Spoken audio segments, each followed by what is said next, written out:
Hi, I'm Zach. And I'm Amanda. And today we are going to show you our installation of our faux wood panel system. As you can see, we've got our wall behind us and we are really excited to show you guys this.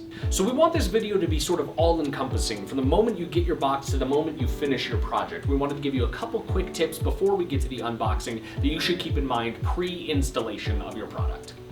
First, you want to inventory and make sure you received everything that you ordered and that nothing is damaged. If you do have a damaged piece, go ahead and email shipping@genstone.com and we'll get replacements right out to you. Another thing you want to do at this step is once you get everything unboxed, you want to let everything acclimate for about 2 to 3 days of consecutive temperature.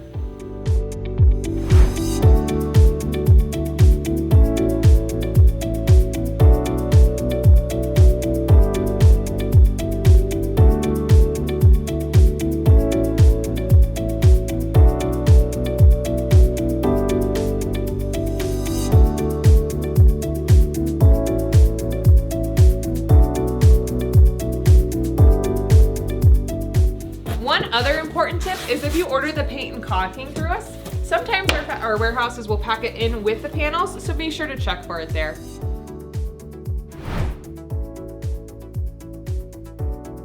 We are just about ready for our installation, but first I wanted to show you some of the tools that you'll be using. Typical usual suspects here. We've got the drill, the handsaw, levels, some markers, tape measure, obviously. For a complete list of the tools that you will be using, please check out our installation guide on our website, or it was emailed to you. I also wanted to highlight real quickly these little finishing nails. We'll come back to these later, but this is our only product that you will need to use these, so more on that later.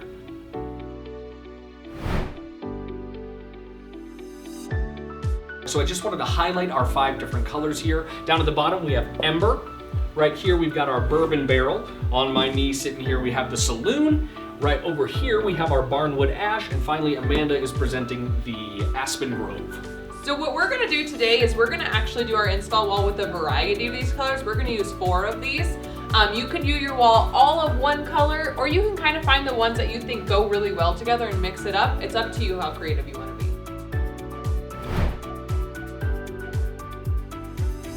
So what we're doing now is we're going to figure out the height and the width of our wall here so we can figure out how many panels that we're going to need to use.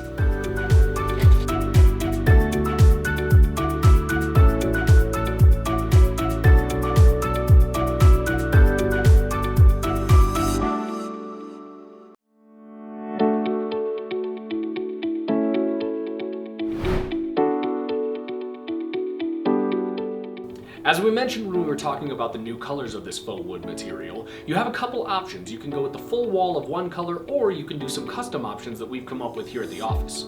The color combo that we're going to go with today is our Bradford combo. We named it Bradford because our office is on Bradford Road. Bradford has 4 colors in it, 25% of each: Aspen Grove, a Saloon, Barnwood Ash, and Bourbon Barrel.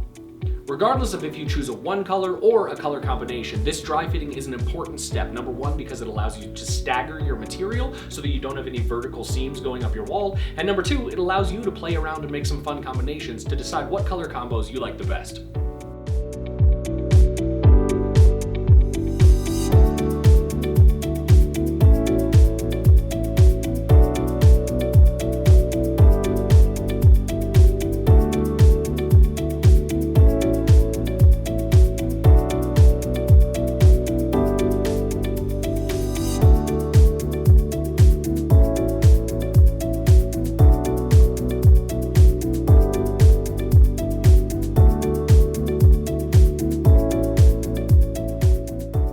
Alright, so you just saw Zach and I laying this out. We tried a couple different colors in different spots, but we're pretty happy with this whole pattern that we've got laid out here. It's a good variety. One thing that we wanted to be sure of, and we're also going to be sure of when we're installing, is you want to make sure you stagger these seams quite a bit here. You don't want them to have one big vertical seam going straight up the wall. So we kind of played around with it a little bit and moved some in different areas, and we'll make sure it all looks good once we get it up on the wall. We've measured our wall, which is roughly 128 inches. Since we dry fit all of our material, we want to get a rough idea of where we're going to be making our cuts so that when we finish our project, our seams are still lined up the way that we planned them. So as we're going, you might see a couple little black tick marks on the sides of these wood panels. That's just so we have an idea roughly of where we'll need to cut to keep that consistent. So as you can see, we have marked this panel A1, and it does have that tick mark. That is because this is our bottom leftmost panel. So we're gonna go A through G from bottom row to top row, and 1 through either 4 or 5, depending on the row, just to keep ourselves kind of in line here and make sure we don't mix up any of the material. So we took our measurements of our wall. We got it as a little under 126 inches, so we rounded up there. A little under 93 inches, so we rounded up again for our height. What we're gonna do is we're gonna figure out how many wood panels we need across. So we took the 126 inches divided by our 39-inch long panels. It came out to being just over 3. So we're gonna round that up to 4, because remember, you're gonna have to cut on both of the ends here to account for staggering of those lines. And then for our height, we took the 93 inches that we got for the height divided by the 12-inch tall panels. It came out to being just over 7, so we need to go 8 panels high and 4 across.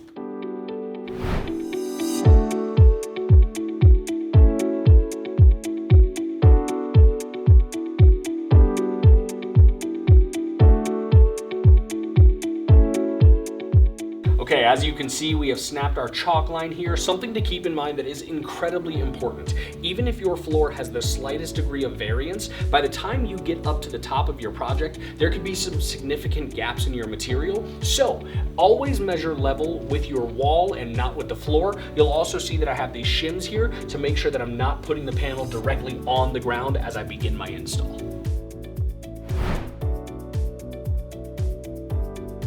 We have cut our first panel here. I just want to secure it to the wall and make sure I'm along this level line. So I'm going to drive a screw into this corner just to get started.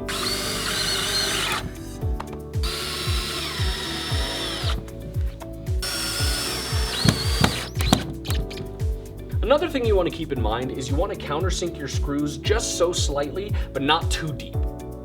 Again, as you can see, I've got my shim below the panel, and that is just so I can make sure I am along this red line to maintain being level.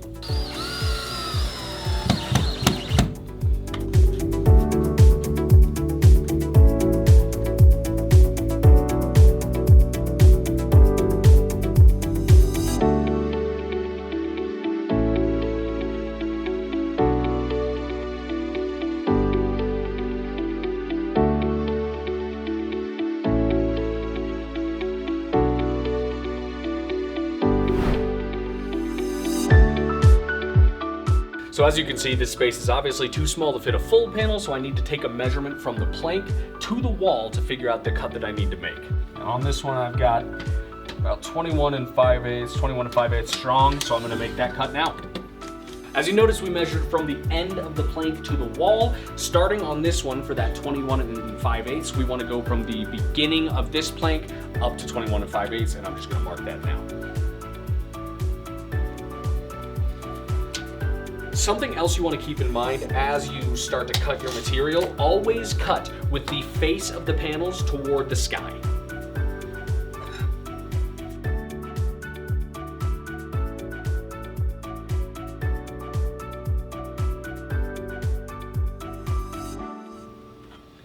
So you see our line of where we're actually gonna cut. You'll remember when we were doing our dry fit, we talked about giving yourself an extra couple inches on either side. That's what this mark is for, just to give us that idea of a rough cut. As you can see, we weren't far off for our actual cut here. Another pro tip here, you can use the boxes that your panels were delivered in to catch the dust that will come off when you're making your cuts.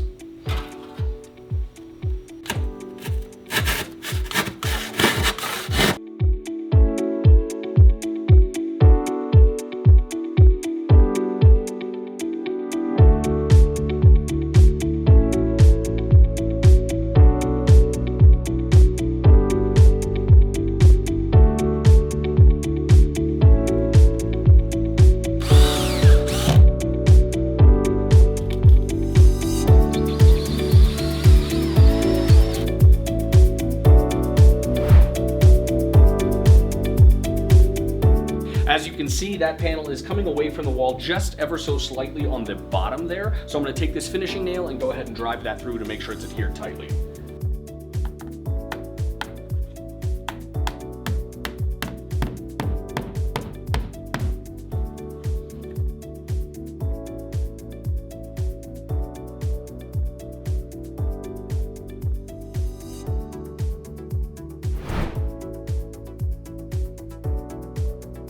So when we had all of our panels laid out on the floor, we planned ahead of how we wanted our our rows to be staggered, and we marked. So as you can see here, this is where we've got this marked. We're gonna have this panel come back pretty significantly on this second row, so these seams don't match up. Then when we get to the third row, it's gonna be different, and so on and so forth. We'll show you on each row.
Okay, so we are about to get started on our final row up top here, and I wanted to point out a couple of things as we get started. As you can see, obviously these panels we've cut down so that we can start with a nice even line and avoid seams as we continue up. We're going to do that exact same thing on the top row here, but with some slight changes. We also have to measure for the height, because obviously a full panel isn't going to fit in there. So what I've gone and done, I've marked basically the height here of the left side of the panel up to the ceiling, and the height here. Now you'll notice those are different heights. It's 8 1/4 here, 8 3/8 over here. The reason for that being, as you can see, our ceiling isn't perfectly level. So if you are bringing it up to a ceiling, sort of the same way as your floor, it's not always gonna be perfectly even. You wanna keep that in mind as you begin installing.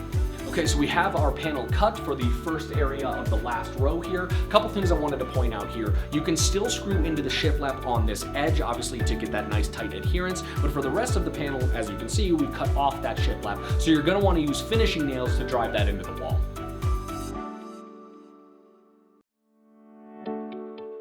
Now that we've got our first couple screws in the shiplap here, I'm gonna go grab those finishing nails and show you where to install those. All right, I've got my finishing nails, got my hammer. What I'm gonna do is go along here. You don't wanna be too close to the top nor too close to the bottom on this final row here. So I'm gonna go just below the seam where you see the two panels connect, or the two boards connect on this one panel. And I'm gonna drive about 3 across and then probably go a little heavy on the left side, just to, again, because we've got screws on this side, make sure that that's as tightly adhered as this far side here.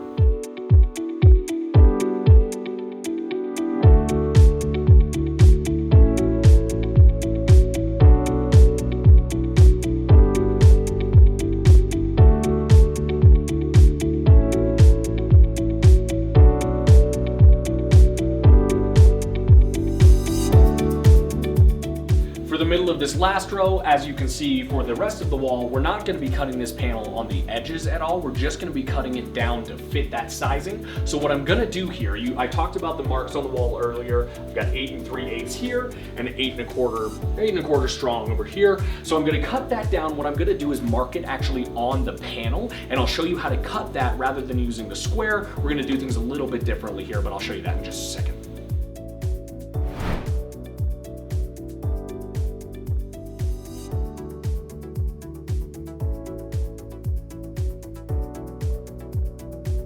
So I'm marking this side of the panel 8 3/8. Keep in mind, we're also meeting the bottom of this panel to the top of the one in the row that is currently on there. So you want to measure from the bottom, 8 3/8, and then just go in with a marker. I don't have enough hands to do it on camera in the first shot here, but I will be marking that with a marker.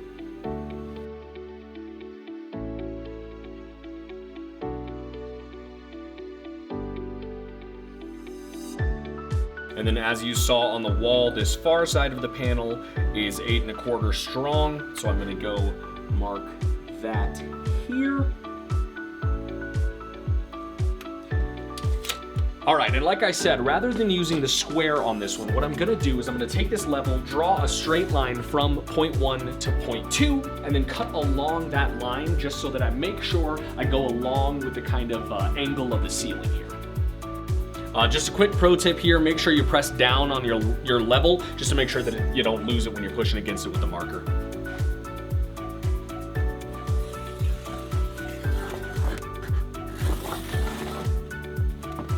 And now, like I said, we are going to cut right along that line to give us the proper angle.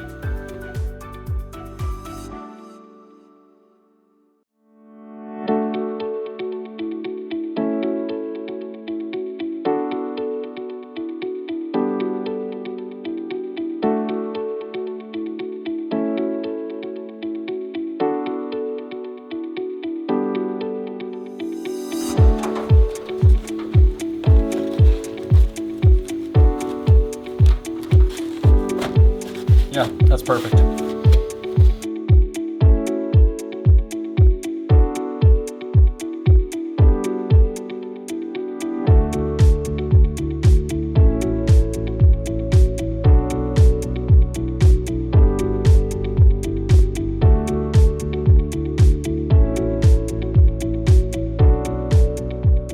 Gonna cut this next panel. Mind you, again, keep in mind your measurements here, 8 1/4 strong. Luckily, these are the same 8 1/4 strong, so I can just cut a straight line this time. But you do want to make sure end to end, you're measuring your height.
panel about to be installed here. As you can see, there is no shiplap on this one. So what I'm gonna do is I'm gonna put it into place, kind of push it back in there, and then use those finishing nails to secure it.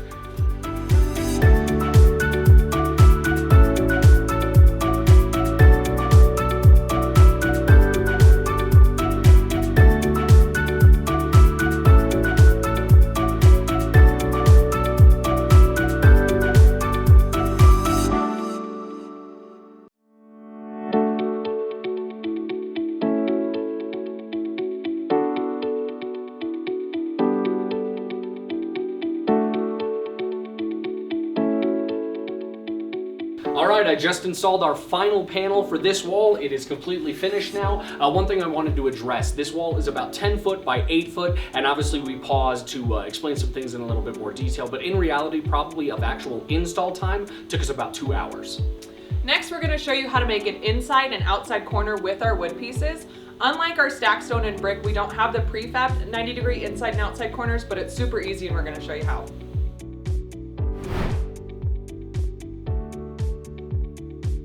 As you can see next to me here, we have our finished first outside corner, and the way that we're gonna set this up is take it from the outside corner into here, show you how to set up your inside corner, and then back out and finish again, recreating the outside corner on this side. All right, so I've got a full panel here. As you can see, it's obviously too long to fit in that space, so we're gonna cut it flat with the wall to butt up our inside corner. So I'm gonna take a measurement from the far wall all the way to the panel here and cut there.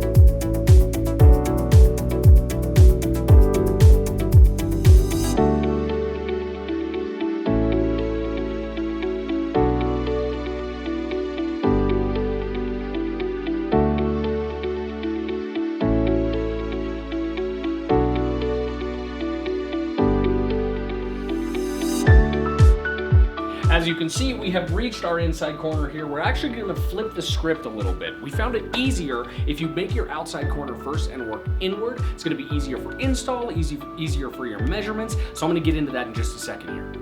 All right, so I'm gonna miter cut the panel to create this 45 and 45 degree angle to meet at the corner there. I wanna measure it out after I apply my panel. You'll see me take a second measurement, but I'm thinking about 16 to 18 inches for the starter panel here, and I'm gonna cut that now.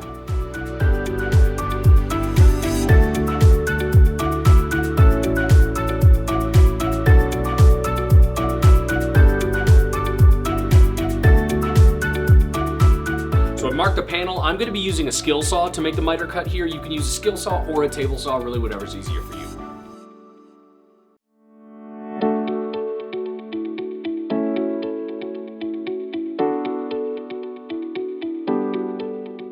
All right, so I've made my miter cut for this edge here. I'm gonna mark the edge of this panel to know what I have to cut my next panel to get in between for the spacing here. The reason why I'm not quite installing this yet is because obviously if I put this on and then try to go back in with the panel, it's gonna be quite difficult to install. So I wanna mark my measurement here, measure this out with tape measure, which I'll grab in a second, apply that panel, and then apply this on the corner. Something else you want to keep in mind is that your miter cut is going to want to line up pretty much directly with your corner here to make sure that your panels can meet. And once you have it set there, that's when you make your mark. Okay, so we marked the edge of this corner panel. We were on the top row there, so we want to make sure when we're measuring from the wall we're meeting to that mark, we're measuring on the top panel area and what we need to cut. And I'll show you that when we actually get to the panel here in a second. There we go. And we are at 28 1/8, maybe just a hair shy. But I'll mark that on the panel here and show you what to do. Okay, so I'm marking out 28 1/8 on my panel here. And the nice thing is I can just cut this panel flat because it's gonna be butting up into that inside corner.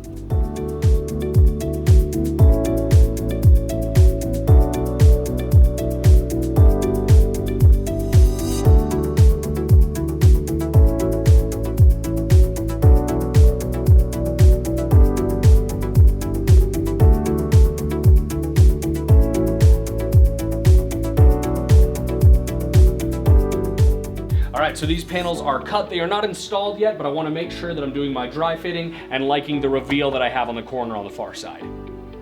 On our wall we did back here, we did this as an interior project. So now what we're going to talk about is the caulking. When you're doing an interior project, caulking is optional. If you're doing an exterior project, caulking is required to be put on all the seams or the shiplap where the panels will meet, as well as the corner like we're about to show you here on this inside corner. And then on the outside corner, like we have, for example, on this side, it's already put together. You want to make sure you put the caulking in between this for a weather-tight seal. You have a couple different options for the caulking. First, we tried it with the black caulking. As you can see down here in this side, we really like the way the black caulking looks in between this seam and this seam because it gives it almost a shadow, really similar to the color between these planks here. Or you could use a color match caulking, which we have available as well. If you choose to do the color match, we would recommend using the darkest color paint that comes in your paint kit. Lastly, some of the key differences when doing an exterior install is you're going to want to use adhesive on the back of the panels. The one specifically that we recommend is Loctite PL3X Premium. You want to go pretty heavy on the back of the panels in an S pattern, just to really make sure that it's strongly adhered to the surface behind it. Another tip is while that adhesive is drying, you want to put some finishing nails in the panel. Just a few, probably around 2 to 3 per panel. You want to kind of put them sporadically throughout just to really make sure that it's strongly adhered to the surface behind it. Now we're going to put the caulking in between the panels here. So this one is going to be used for our inside corner. We've got a couple new supplies up here. We've got a cup of water, we've got some paper towels, and we've got all of our install items.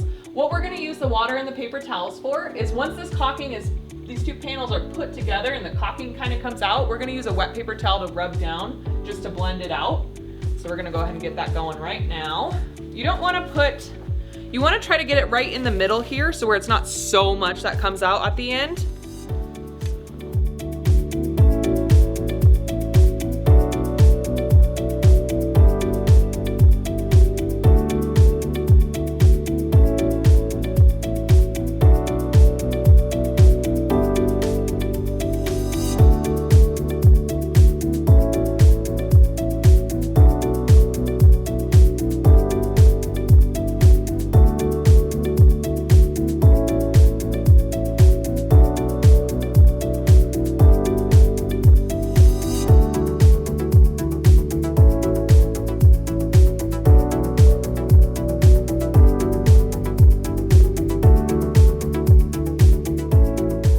As you can see, we've got some of that caulk slipping out here. So what I'm gonna do, I'm just gonna wet my finger and run it right up that bead to get rid of that.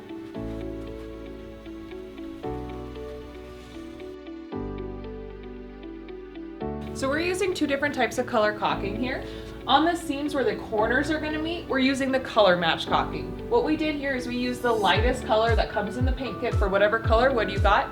And then we took a darker color just to blend it out on the areas that are darker to really blend it in. When you're putting it on the top and the sides where the shiplap is, you're gonna wanna use the black caulking.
order, you will receive your post-purchase guide. In there, you will find links to the use and care guide, as well as links to the warranty. If you're just getting started on your project and you have questions like how much material do I need, or really anything else, feel free to give us a call at the number on screen. Thanks so much for joining us today. We look forward to chatting with you soon.